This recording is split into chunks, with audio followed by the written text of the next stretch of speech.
pediatría. Dentro del marco del curso consideramos muy importante tocar este tema porque definitivamente los avances recientes, las herramientas que tenemos desde el punto de vista diagnóstico y el soporte de evidencia clínica nos ha hecho replantear los esfuerzos y las terapias que hasta este momento hemos dirigido en los pacientes con sepsis, particularmente en las fases iniciales de la enfermedad, cuando requieren un aporte hídrico importante para optimizar sus variables de macro y de microperfusión.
Tenga presente los objetivos que pretendemos al finalizar este módulo es que usted recuerde el impacto que tiene la enfermedad y tenga la oportunidad de hacer un enfoque más adecuado. Tenga presente que los efectos fisiopatológicos que podemos observar en el paciente séptico están influenciados en gran parte, magnificados por la reanimación hídrica. Y adicionalmente, que tenga herramientas para hacer una aproximación más fisiológica, racional e individual. ¿Por qué hemos decidido trabajar en el tema y por qué la controversia? Desde hace muchos años, la reanimación hídrica ha hecho parte de como componente fundamental del manejo de los pacientes con sepsis. Sin embargo, los resultados que hemos encontrado a lo largo del tiempo no siempre han sido constantes. Por ejemplo, las primeras publicaciones del profesor Joseph Carcillo hacia 1990 hablaban que reanimaciones hídricas por encima de 40 centímetros por kilo podían asociarse a menor mortalidad. Sin embargo, en el año 2011, en el New England Journal of Medicine, fue publicado el estudio FEDS que fundamentalmente nos permitió replantear esta posición frente a que los pacientes que tenían reanimación hídrica de manera más importante y vigorosa podían tener una mayor mortalidad. Sin embargo, el grupo de la India, particularmente el grupo de Sakar y colaboradores, evaluaban otros desenlaces con la reanimación hídrica en el paciente séptico. Entonces, en su grupo se encontró que los pacientes que estaban con sepsis y requerían mayor reanimación hídrica necesitaban mayor soporte de ventilación mecánica. Aquí en América Latina, nuestro grupo, en conjunto con el profesor Carcillo, encontró que los pacientes sometidos a reanimación hídrica posiblemente tenían menor necesidad de ventilación mecánica y estas publicaciones que ustedes ven ahí anotadas fundamentalmente están relacionadas con el tema y el porqué de esa controversia. El problema es sin duda una de las principales patologías en pediatría en pacientes en condición crítica. Ese trabajo que es el estudio Sprout, publicado hace unos años,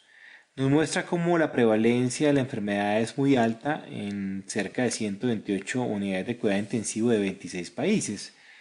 En más de 6.900 pacientes evaluados se encontraron sepsis severa y choque séptico en 569. La mediana de edad de este grupo fue de 3 años y los problemas eran principalmente de origen respiratorio. Cuando evaluaban la mortalidad de manera global en pediatría, se habla de cerca de un 25% de nuestros pacientes que pueden llegar a morir, y eso fue un estudio cross-sectional, fue un estudio de prevalencia, Y esa mortalidad cambia en las diferentes latitudes. Encontraron en Europa una mortalidad del 29%, en Asia del 40%, en Estados Unidos del 21% y en América del Sur del 11%.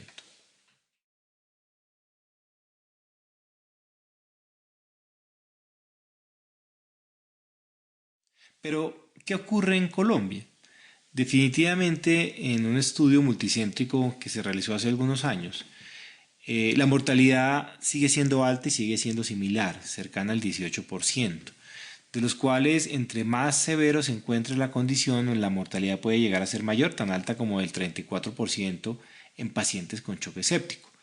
El foco en Colombia más frecuente es el pulmonar, en el 54% de los casos, y casi un 67% en este estudio encontró que requerían soporte con ventilación mecánica de los pacientes que se investigaban. Existen factores asociados a mortalidad en Colombia, como el hecho de ser de un estrato bajo, que tenga falla orgánica que sea menor de 2 años y que la enfermedad avance hasta un choque séptico. Y nosotros, en nuestro país, los principales gérmenes aislados suelen ser los gram positivos, principalmente Staphylococcus aureus y Streptococcus pneumoniae.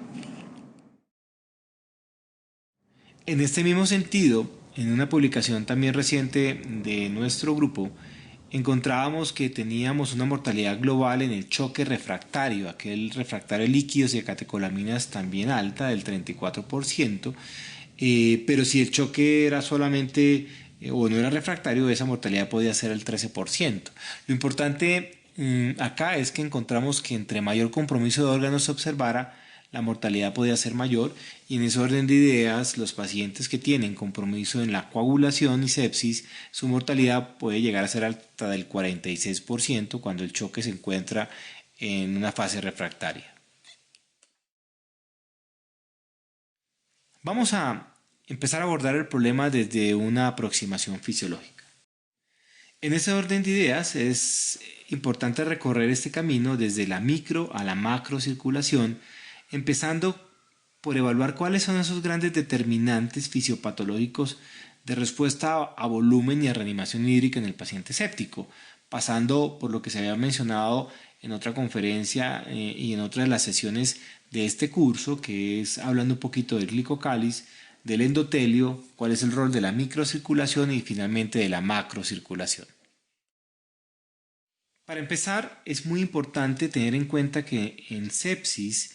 en el paciente con sepsis, lo que observamos es un desbalance profundo entre una respuesta proinflamatoria exagerada y una respuesta antiinflamatoria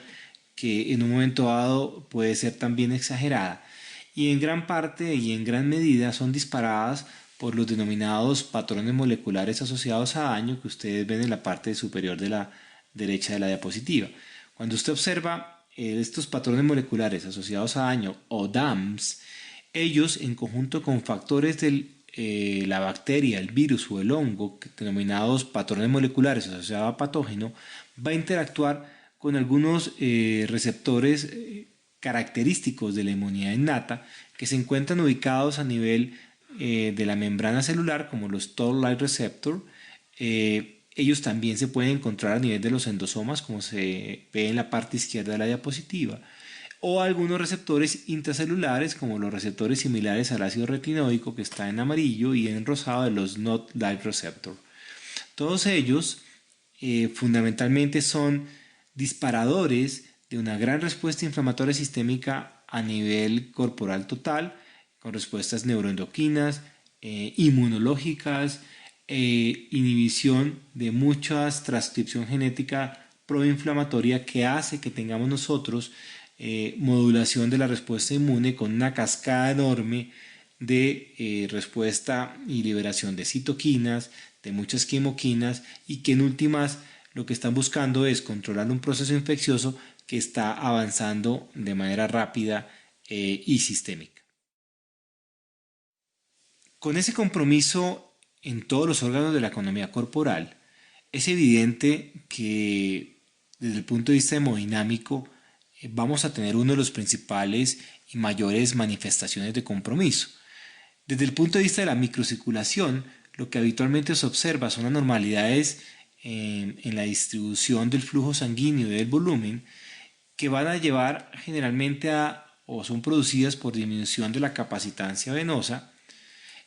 una adhesión exagerada de leucocitos relacionados con activación de selectina E, selectina P y en gran parte de muchas integrinas para que ellos hagan diapédesis y migración a los tejidos. Esa diapédesis, recordemos que están iniciada por el grupo de las selectinas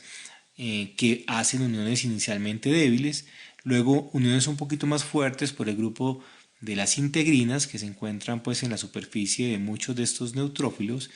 y finalmente con receptores ubicados a nivel endotelial en donde interactúa muchas quimioquinas con los proteoglicanos de la superficie del endotelio y la unión a ese neutrófilo. Entonces los leucocitos se adhieren, se pegan. Existe una alteraciones en los capilares y aumento de la permeabilidad vascular. Todo esto a nivel sistémico se va a manifestar con un edema endotelial, obstrucción capilar e isquemia. Y esta lesión del endotelio no excluye el compromiso importante a nivel de glicocáliz. Recordemos que este glicocáliz es la capa que recubre la superficie endotelial, la superficie interna de los vasos sanguíneos. En la imagen de la derecha observan cómo este glicocáliz se encuentra dañado, lesionado y hay partículas producto de degradación de este glicocáliz, particularmente el proteoglicano en sangre, que es el sindecán circulante, y cómo al alterarse la unión endotelial y dañarse el glicocáliz puede migrar a líquido, agua, proteínas hacia el espacio intersticial. En la figura de la izquierda ustedes observan cómo salen macromoléculas, cómo se estimula directamente a la célula endotelial, particularmente a la óxido nítrico sintasa tipo 2, por el macrófago que es el inducible, a liberar masivamente óxido nítrico y de la misma manera vemos cómo existe una alteración a nivel de la coagulación con activación plaquetaria, con adherencia de las mismas y con liberaciones masivas del factor de von Willebrand que en últimas no siempre va a sufrir su fraccionamiento y termina facilitando la agregación plaquetaria. Parte de todas estas alteraciones están relacionadas con este daño de glicocáliz que favorece fenómenos protrombóticos y antifibrinolíticos característicos del paciente con sepsis. Adicionalmente, existe un compromiso importante a nivel de la función intersticial, en donde hoy en día sabemos, como ustedes lo ven en la diapositiva, por descripciones en el año 2018, que el intersticio tiene unas estructuras y una distribución no reconocida y se considera hoy en día, a partir de esa publicación muy interesante del grupo americano, que es el órgano número 80 del cuerpo humano, porque por técnicas de endomicroscopía láser en cirugías de vía biliar y páncreas se dieron cuenta que hay un espacio que realmente no es un espacio virtual, es un espacio real, con un patrón reticular luego de aplicar fluorescina, como se ve en la parte inferior derecha, y que este intersticio, cuando fijábamos las placas, se colapsaba, las placas de patología se colapsaban y no se permitía observar realmente en su magnitud. Entonces, toda esta lesión de glicocáliz que favorece la salida de líquido del espacio intravascular al intersticial se ve magnificado claramente por el intersticio y por eso los pacientes se observan edematizados. De ahí que una aproximación racional desde el punto de vista de reanimación hídrica sea muy importante para que logremos el objetivo y es optimizar la presión de perfusión tisular. Entonces, esta alteración del glicocáliz en el paciente con sepsis nos hace entender una serie de mecanismos supremamente interesantes. Y es que este glicocáliz es responsable de la mecanotransducción vascular y de sostener la presión oncótica intravascular. Si ustedes observan en la diapositiva en la parte izquierda es un endotelio normal con sus recubrimientos y sus cargas y en la parte derecha observan la disfunción del endotelio en sepsis y cómo ese glicocáliz se encuentra alterado. En estos pacientes ese glicocáliz lesionado hace que se pierda la carga negativa de uno de sus componentes que son los glicosaminoglicanos, por lo tanto no repelen la albúmina intravascular. Y recordemos que el 40% de la albúmina total corporal es intravascular y el 5% es intersticial. Al no repelerla, esa albúmina tiende a irse hacia el espacio intersticial por el aumento de la permeabilidad endotelial Esta salida de albúmina al intersticio aumenta la presión oncótica intersticial, particularmente en el espacio subclínico-cáliz, que normalmente está libre de proteínas, y eso condiciona que tengamos un aumento del gradiente con salida de líquido hacia el espacio intersticial, el cual intenta retornar a través de los linfáticos que son rápidamente saturables. Entonces, cuando en un momento dado abusamos de los cristaloides con excesiva cantidad de bolos en la reanimación hídrica, posiblemente lo que vamos a observar horas después es un paciente edematizado, en donde existe un aumento del agua corporal total, pero posiblemente una disminución del volumen intravascular. Como por ejemplo en estos casos. Fíjense en la diapositiva en la parte inferior cómo existe edema, que no solamente se manifiesta a nivel cutáneo, sino a nivel pulmonar, y son los pacientes que pueden llevar a tener más edema pulmonar y tener mayor riesgo de necesidad de ventilación mecánica y peores desenlaces. De hecho, esa es la explicación que se ha dado de manera preliminar a los resultados del estudio FEDS de los africanos. Entonces hemos visto ya cómo este componente endotelial y de glicocales son fundamentales para determinar la respuesta a volumen en sepsis. Veamos ahora qué pasa con la macrocirculación. Cuando trabajaron y se reunieron en conjunto los planteamientos de el doctor Starling, lo que se describía originalmente es que la energía mecánica ventricular depende en gran parte de la longitud de las fibras. Si observamos la gráfica, en el eje de las X se observa la precarga cardíaca y en el eje de las Y el volumen de eyección. En condiciones de normalidad,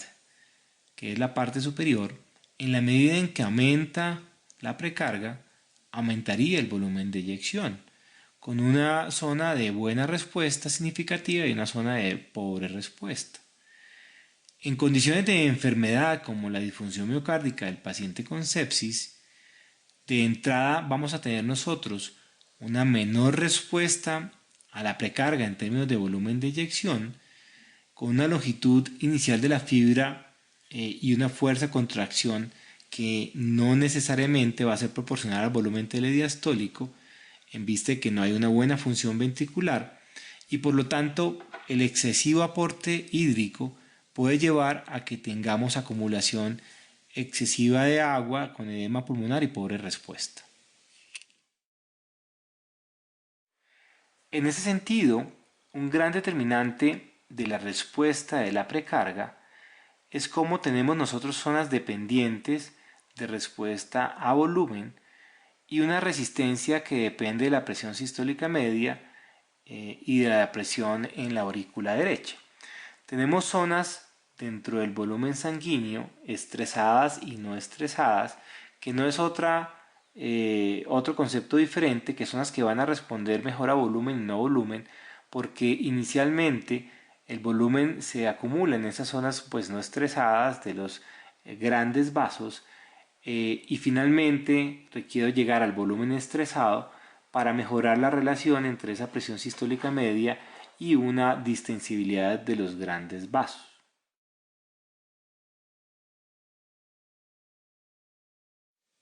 Todo esto como un gran determinante del gasto cardíaco que, como usted sabe, depende del volumen sistólico y la frecuencia cardíaca. Y el volumen sistólico está determinado por la precarga, la poscarga y la contractibilidad, que si se encuentra alterado, el paciente evoluciona hacia un choque inicialmente en pediatría llamado compensado, que cuando se agotan todos esos mecanismos compensatorios y llevan al momento en que la presión arterial que inicialmente estaba normal se vuelva baja, se esté el paciente hipotenso y tenemos minutos para que eso evolucione hacia un paro cardiorrespiratorio. Todos estos fenómenos fisiopatológicos que hemos descrito nos hacen pensar por un momento cuáles son las mejores estrategias de reanimación hídrica en sepsis, teniendo en cuenta que el paciente séptico de entrada se encuentra en una condición anormal que le predispone a presentar cualquier tipo de complicaciones, ya sea por exceso o un déficit dentro del aporte hídrico.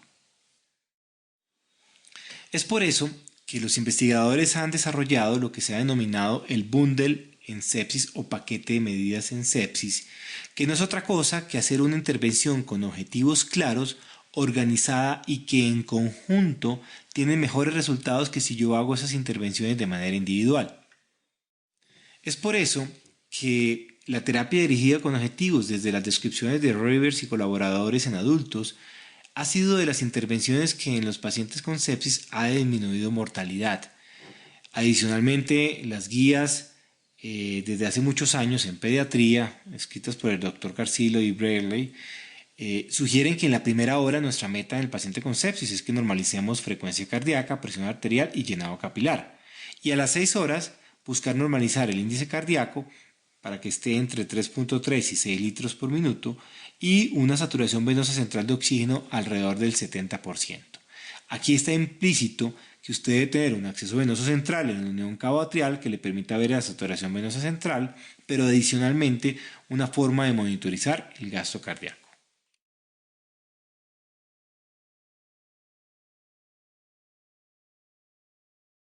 Para lograr esos objetivos, debemos definitivamente empezar haciendo una aproximación clínica al paciente. Nada lo va a reemplazar, siempre el examen físico tiene que estar concentrado en evaluar cada detalle de la cabeza a los pies que nos permitan establecer cómo está el estado hemodinámico, cómo está la perfusión tisular, cómo están los pulsos, palpar la diferencia entre los centrales y los periféricos, cómo ha estado el gasto urinario en las últimas horas, auscultar al paciente para detectar signos de consolidación a nivel pulmonar. En fin, ver todo ese examen físico que de manera integral nos va a dar información supremamente valiosa. Pero adicionalmente, no limitarnos a ver solamente números, particularmente cuando hablamos de la presión arterial. Cuando hablamos de la presión arterial, debemos evaluar y analizarla en todo su contexto. Entonces, por ejemplo, si yo veo una presión arterial de 140 como la que ven en la diapositiva, ustedes van a decir, este paciente tiene una presión arterial normal.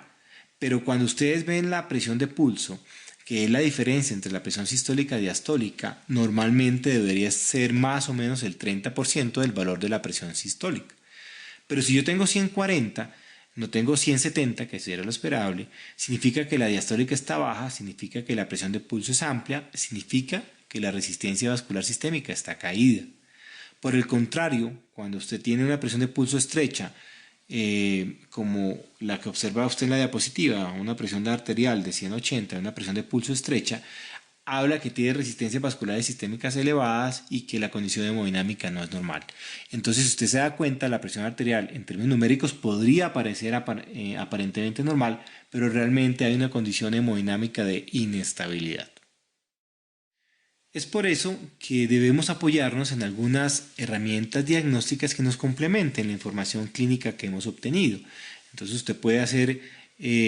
exámenes con el objetivo de hacer el diagnóstico clínico de sepsis, hemograma, proteína C reactiva, que recuerde usted que pertenece a las proteínas de respuesta de la inmunidad innata del grupo de las pentraxinas, entonces son estimuladas su producción por la interleuquina 1,6 a nivel hepático,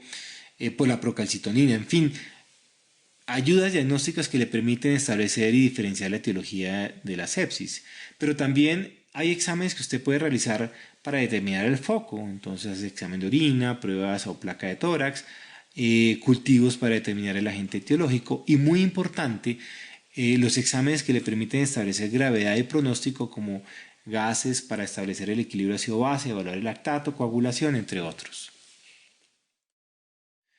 En ese orden de ideas se realiza una terapia que permite dirigirla con objetivos y establecer los exámenes más útiles. De ellos, la saturación venosa central de oxígeno,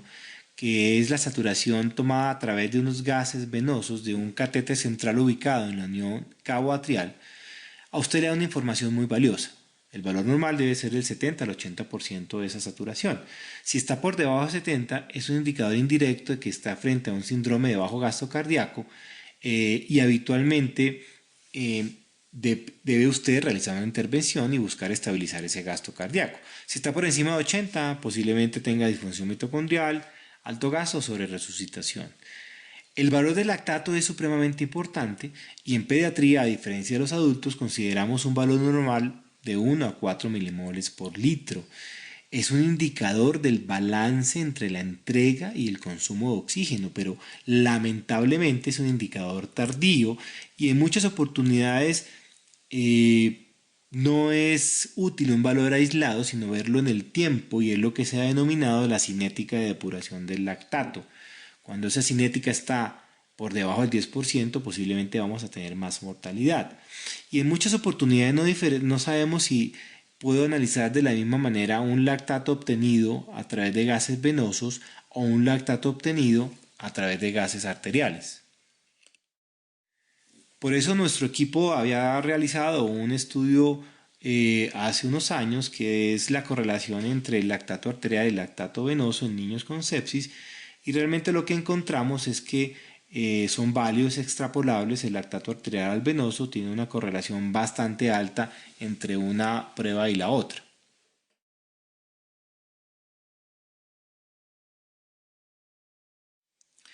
Con esta aproximación basada en la clínica, el consenso de Davis, Carcillo y colaboradores recientes recomienda hacer un bundle de reconocimiento, que ya lo hemos venido hablando como una herramienta de identificación rápida, un bundle de reanimación para estabilizar y mejorar la práctica en sepsis, y un bundle de desempeño. Las estrategias basadas en paquetes de medidas o un bundle definitivamente pueden llegar a ser mucho más útiles. Y han demostrado esta mayor utilidad en diferentes escenarios clínicos. Esta es una investigación que quiero compartirles de nuestro grupo, en donde la estrategia bundle, basada en 5 herramientas: reconocimiento temprano de la sepsis, un acceso vascular temprano, reanimación hídrica adecuada, inicio de antibióticos y un soporte vasoactivo adecuado. Realizando esta intervención a tiempo podemos tener importante repercusión sobre la estancia hospitalaria y sobre desenlaces clínicos de interés. Aquí quiero recalcarles que la reanimación hídrica es un componente fundamental de esta estrategia de bundle, y ha existido controversia en sus beneficios frente a la composición, dosis y tiempo, que vamos a discutir. Lo que encontramos fue una reducción con esta estrategia bundle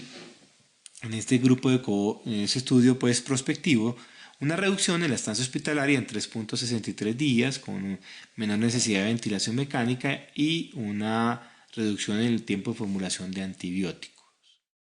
Entonces, la controversia que mencionábamos está relacionada con este estudio FES del grupo africano, realizado en pacientes africanos, en donde la mortalidad fue mayor en los pacientes que se colocaron bolos de cristaloides frente a los que no se colocaron bolos de cristaloides, o el riesgo era mayor, con mayores secuelas y edema pulmonar. Hay que tener en cuenta que este grupo, el 57% de los niños, estaban o tenían malaria. Teniendo en cuenta estas consideraciones, cuando vamos a hacer una reanimación hídrica en el paciente séptico, es muy importante que usted se pregunte cuál es la dosis del líquido que el paciente requiere, en cuánto tiempo, y cuál es la composición del cristaloide que vamos a utilizar. Vamos a tocar cada tópico específico. Con respecto a la dosis, es muy importante tener en cuenta que eso está dirigido para pacientes con sepsis severa y choque séptico. Usted puede ofrecer un rango amplio de reanimación hídrica, que va de no ofrecer bolos de cristaloides, o sencillamente ofrecer 5 centímetros por kilo, porque usted no tiene herramientas clínicas que le permiten saber si el paciente va a responder o no a volumen, y eso usted lo haría con una prueba terapéutica si encuentra cambios y mejoría en la condición clínica, o llegar a ofrecer 10 centímetros por kilo, particularmente en pacientes con riesgo de hacer edema pulmonar, como los pacientes con disfunción miocárdica, cardiópatas, o que ya ha colocado otros bolos repetidos, o definitivamente ofrecer 20 centímetros por kilo al paciente que esté hipotenso. Recuerde que el paciente en choque hipotensivo tiene usted escasos minutos para estabilizarlo, porque puede terminar en un ritmo de colapso. Por lo tanto, el volumen de reanimación hídrica puede ir desde no colocar bolos de líquidos hasta colocar 40 o 60 centímetros por kilo, que inclusive el consenso habla que se llegue a presentar crépitos y hepatomegalia, que es un punto en donde posiblemente ya hemos pasado una línea y hemos exagerado frente al volumen de reanimación hídrica. Con respecto a la reanimación hídrica y el tiempo en que se administran, este trabajo clásico de Oliveira y colaboradores nos ha mostrado que cuando el paciente ha evolucionado a una fase tan avanzada de su enfermedad, como que tiene un choque hipotensivo, definitivamente entre más tiempo usted se demore en administrar los líquidos, la mortalidad va a ser mucho mayor. Por eso es muy importante tener en cuenta que el bolo debe administrarlo a chorro en el paciente que se encuentra hipotenso, en el paciente que la enfermedad ha avanzado tanto que usted lo encontró hipotenso. Ahí aplique el bolo de cristaloide de chorro porque si no los desenlaces pueden ser inadecuados. Sin embargo, hay otros grupos de pacientes que no necesariamente implican que usted ofrezca el bolo de cristaloide a chorro o en bolo. Los trabajos de Sankar y colaboradores evaluaba colocar los bolos de cristaloides en un periodo de tiempo de 5 a 10 minutos frente a 20 minutos. Ellos encontraron que los colocaban muy rápido y el paciente no estaba en choque, requerían más ventilación mecánica y su índice de oxidación podía ser mayor. Sin embargo, ha tenido cuestionamientos esta investigación en términos de la cantidad de pacientes que se han involucrado. Nosotros recientemente hicimos una investigación frente a la descripción de la asociación del tiempo de inicio de la reanimación hídrica y desenlaces clínicos en niños con sepsis, y lo que encontramos es que los pacientes requerían mayor necesidad de ventilación mecánica en quienes se pasaban a chorro y no estaban hipotensos. No había mayor necesidad de vasoactivos independientemente del tiempo y la severidad, y definitivamente no debemos cambiar la recomendación del consenso. ¿Qué dice el consenso? En bolo se le ofrece la reanimación hídrica al paciente en choque o con sepsis severa, que es aquel que tiene disfunción de órgano importante que lo ha llevado a esa sepsis severa. Y normalmente se pasa en más de 30 minutos cuando usted considera que requiere un bolo de cristaloide para optimizar la presión de perfusión, pero no está en choque. Entonces hemos venido hablando de la dosis que debemos ofrecer en reanimación hídrica, del tiempo, ¿cierto? Que puede ser en bolo o a chorro en 10 a 30 minutos o más de 30 minutos hasta una hora. Ahora hablemos un poco de la composición. ¿Cuáles son los líquidos hoy día recomendados para la reanimación hídrica en el paciente con sepsis? Frente a la composición siempre e históricamente hemos tenido la discusión frente a quién puede ser el mejor líquido para la reanimación, los cristaloides o los coloides. En ese orden de ideas han surgido recientemente los conocidos como Network Meta-Análisis, que lo que buscan fundamentalmente es, a partir de un tipo especial de estadística y aproximación, que es la aproximación bayesiana, hacer la aproximación un poco más racional, un poco más real, un poco más aterrizada a la clínica frente a los metaanálisis tradicionales. Es decir, aquí lo que busca es ver cómo la asociación de intervenciones puede tener un desenlace frente a si yo comparo solamente una o dos intervenciones, como es en los metaanálisis clásicos. En el ergometanálisis usted participa o compara varias intervenciones y evalúa el desenlace. En el caso particular de la sepsis y la reanimación hídrica, que fue el primer network metaanálisis que incluyó pacientes, 18.196 pacientes con sepsis y 14 estudios, encontró que existía menor mortalidad con el uso de soluciones balanceadas y o albúmina cuando se comparaba con soluciones no balanceadas, almidones y otros coloides. Es importante que recuerde que las soluciones balanceadas son aquellas que tienen una composición hídrica similar a la del plasma, como el lactato de Ringer o el plasma, y el plasma light, perdón. Y las soluciones no balanceadas son aquellas que tienen una composición hídrica muy diferente a la del plasma, con mayor contenido de cloro, como la solución salina, la hipertónica, o inclusive con menor contenido de sodio y de cloro, como los líquidos hipotónicos.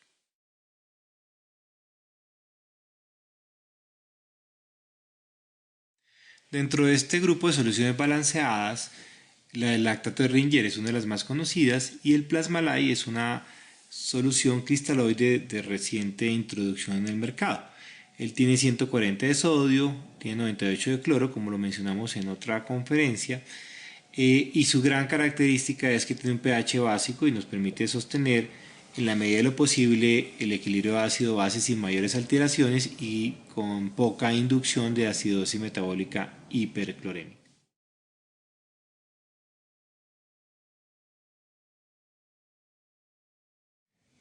Los adultos, cuando comparan la composición de la reanimación hídrica en pacientes con sepsis, soluciones balanceadas versus solución salina o no balanceada, encuentran que específicamente en este grupo de pacientes existe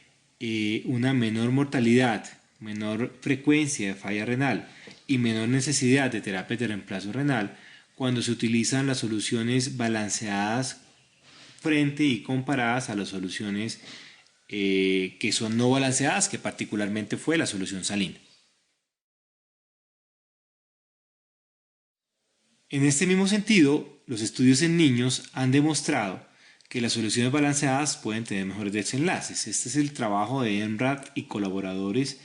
que es un estudio observacional, analítico de cohorte prospectiva o no concurrente, en donde tomó un grupo de soluciones balanceadas, cerca de 2.300 pacientes, y lo comparó con el grupo de soluciones no balanceadas, más de 30.000. Cuando se usó de manera exclusiva la solución balanceada en las primeras 72 horas en terapia intensiva, encontramos una mejor supervivencia, una menor frecuencia de lesión renal aguda y una menor duración del soporte vasoactivo.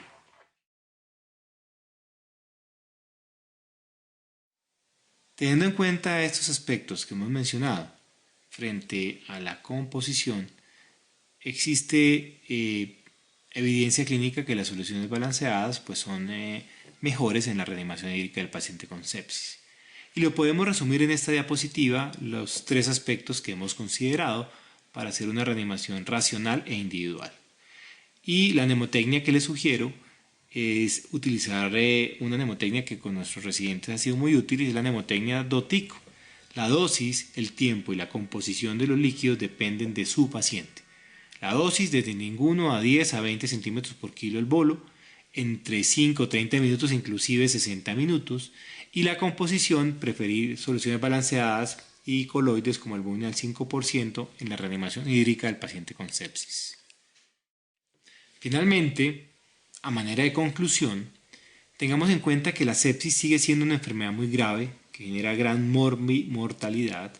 que desde el punto de vista de líquidos y de electrolitos la reanimación hídrica debe considerar una aproximación fisiopatológica con las alteraciones de macro y microcirculación propias del paciente con sepsis,